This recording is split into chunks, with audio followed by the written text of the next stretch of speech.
Hello guys, welcome to our YouTube channel, and today we are going to learn how to log into our University of Manitoba using Aurora. So let's get started. So if you want to log into your University of Manitoba account using Aurora, what you can do is just open up a browser, and after opening up a browser in search bar you can search for University of Manitoba login Aurora. And after searching for that, you will come up to this page, and over this page you can tap on the first option which says user login. After tapping on user login, you will come up to Aurora's login page. And now what you can do is just enter your user ID and PIN. So after entering your user ID and PIN, you can simply tap on login, and after tapping on login, you will successfully log into your account.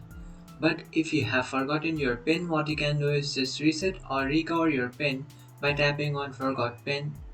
So just create a new PIN and then come back to this login page and just enter the new PIN that you have created and then tap on login.